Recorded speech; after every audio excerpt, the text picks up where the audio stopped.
আসসালামু আলাইকুম। সবাই কেমন আছেন? সুপ্রিয় দর্শক, আমি আজকে কথা বলবো। আমি ইতিমধ্যেই আমার ফেসবুক ভেরিফাই আইডি থেকে পোস্ট করেছিলাম কি বিষয় নিয়ে আসলে আজকে আলাপ করব আপনাদের সাথে। তো আমার বিষয়টা ছিল জাতীয় নাগরিক পার্টির কেন্দ্রীয় আহ্বায়ক কমিটির মুখ্য সংগঠক, সকলের চেনা মুখ, এই যুগের তরুণ তারকা সার্জিস আলমের উপর আক্রমণ দায় দিলেন ছাত্রদলকে। হুঁশিয়ারি দিয়ে বললেন, ছাত্রদলের পরিণতি হবে ছাত্রলীগের মতো, বিচার না হওয়া পর্যন্ত নির্বাচন হবে না। তো তিনি বলেছেন যে ওনার ফেসবুক ভেরিফাই আইডি থেকে পোস্ট বা বিভিন্ন মিডিয়া, অনেকগুলা মিডিয়া কিন্তু এটার অনেক রকম নিউজ করেছে। তো আমি নিউজ 24 যদি দেখাই আপনাদেরকে, এই যে এটাতে লেখছে নর্থ সাউথের সামনে হামলা, ছাত্রদলকে হুঁশিয়ারি দিয়ে সার্জিস বললেন, বিচার না হওয়া পর্যন্ত নির্বাচন হবে না। তো আর কয়েকটা দেখাই, কারণ অনেকে এগুলা সত্য মিথ্যা নিয়ে অনেক কথাবার্তা বলে। তো সার্জিসের সাথে সাথে যে ছিল তাদের মধ্যে একজন, সে হচ্ছে এই যে এটা, তার নাম হচ্ছে তাহমিদ। এটা হচ্ছে সে বলছে, এটা একটা নিউজ চ্যানেল। সার্জিসের উপর হামলার অভিযোগ, কি হয়েছিল গতরাতে জানালেন তাহমিদ। আমি আবারও পরে শোনাচ্ছি। সার্জিসের উপর হামলার অভিযোগ, কি হয়েছিল গতরাতে, জানালেন তাহমিদ। তাহমিদটা হচ্ছে কে? তাহমিদটা হচ্ছে এই যে সার্জিস যাদের সাথে দেখা করতে গিয়েছিল নর্থ সাউথ এরিয়ায়, যে 10 নম্বর গেট যেখানে আড্ডা দিয়েছিল, ওই সার্জিসের সাথে যারা ছিল তাদের মধ্যেই একজন। সাংবাদিক সম্মেলন করেছিল, কি হয়েছিল ঘটনাটা এটা নিয়ে সে বিস্তারিত বর্ণনা দিয়েছিল। এরপরে আপনার আরেকটা সংবাদ মাধ্যম, ইনকালাব বা ইত্তেফাক হইতে পারে এরকম, নর্থ এটাতে নিউজ করছে, নর্থ সাউথের ঘটনায় ব্যাখ্যা দিলেন সার্জিস আলম। এই যে আমি আপনাদেরকে প্রত্যেকটা কপি দেখাচ্ছি। তো এখন সার্জিস আলম ইঙ্গিত করছে যে এটা সে ওইখানে পরিদর্শনে গিয়েছিল, বা প্রাইভেট ইউনিভার্সিটির একাংশের সাথে সে কথা বলতে গিয়েছিল, বা তাদের যে দাবি ছিল যে তাদেরকে বাদ দিয়ে এই নাগরিক পার্টি করা হয়েছে, এখানে প্রাইভেট ইউনিভার্সিটির সমন্বয়ক যারা, নেতৃত্বে যারা ছিল তাদেরকে রাখা হয়নি, এই বিষয়টা নিয়ে আলাপ আলোচনা করার জন্য গিয়েছিল। তো ওই জায়গায় ছাত্রদলের কিছু নেতৃবৃন্দ উপস্থিত ছিল।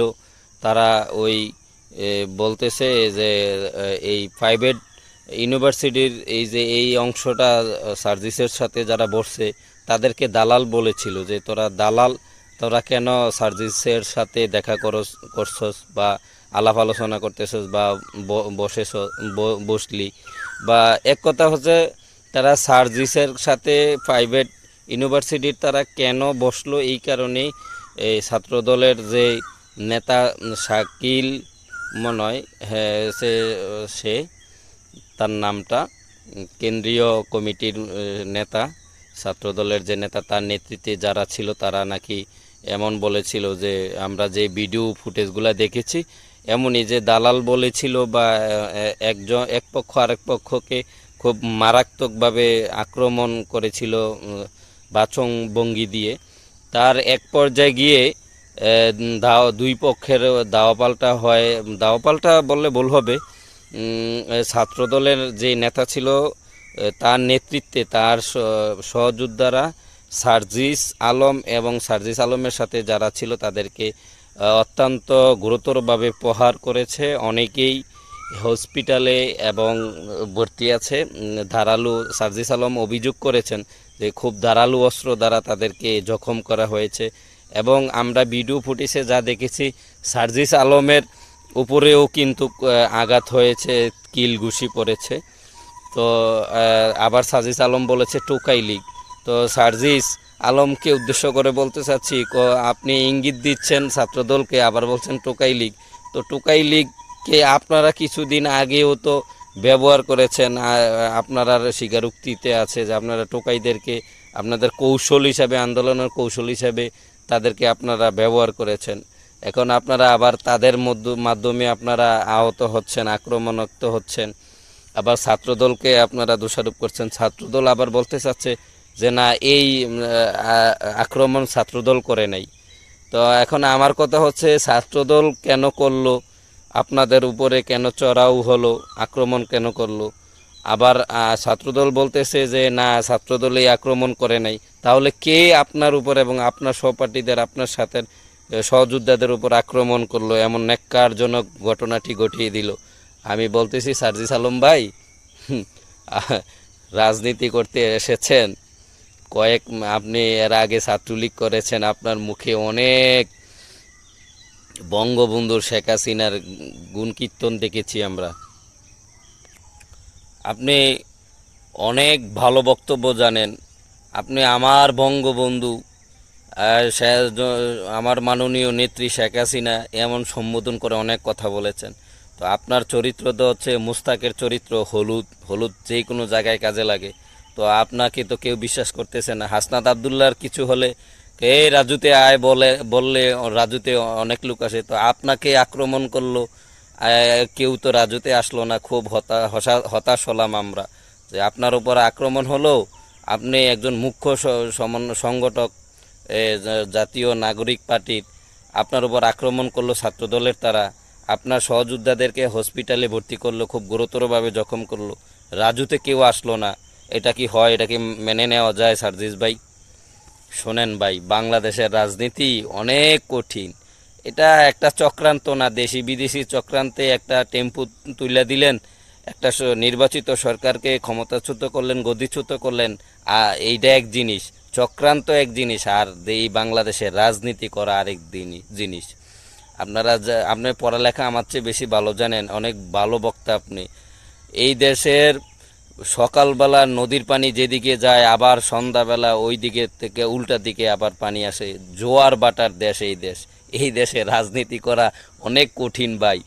এই দেশে রাজনীতি করা এত সহজ না। সার্জিস ভাই, আপনারে মারলো, আপনার উপর আক্রমণ হলো, দুঃখের বিষয় ভাই। আমি খুব দুঃখ পেয়েছি। কেউ রাজুতে আর আসলো না। এখন আর রাজুতে কেউ আসে না, কারণ আপনাদের চরিত্র সকলে জেনে গিয়েছে, বুঝে গিয়েছে।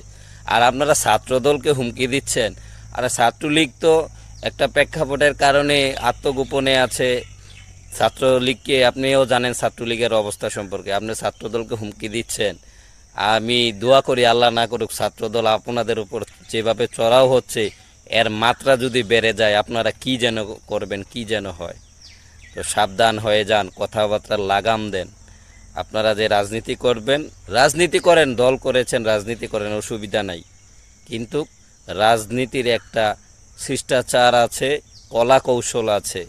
সেইভাবেই আপনারা রাজনীতি করুন। ইয়াং হিসাবে আমরা রাজনীতি করি, আপনারাও করবেন। এক সময় দেশ তরুণরা তো হাতে নেতৃত্ব আসবে। কিন্তু মুক্তিযুদ্ধের সপক্ষের শক্তিরাই বারবার বাংলাদেশের নেতৃত্ব দিবে। যারা মুক্তিযুদ্ধকে লালন করে না, বুকে ধারণ করে না, তারা কখনো, যারা প্রগতিশীল ধারা রাজনীতি করে না, তারা কখনো বাংলাদেশের নেতৃত্বে আসতে পারবে না। ওই জঙ্গি কায়দায়, মৌলবাদী কায়দায় এই দেশে কেউ রাজনীতিতে চিরস্থায়ী হতে পারবে না। হয়তো সাময়িক চক্রান্ত করা যাবে, কিন্তু চিরস্থায়ী করা যাবে না রাজনীতি ভাই। সকলে ভালো থাকবেন। আমি সার্জিস ভাইয়ের জন্য দোয়া চাইলাম, সার্জিস ভাইকে যেন আল্লাহ ও দ্রুত সুস্থ করে দেয়। ছাত্রদলের বাইরে যেন সার্জিস ভাইকে আর না মারে, সেই কামনা জানিয়ে আমি, সকলে ভালো থাকবেন। জয় বাংলা, জয় বঙ্গবন্ধু।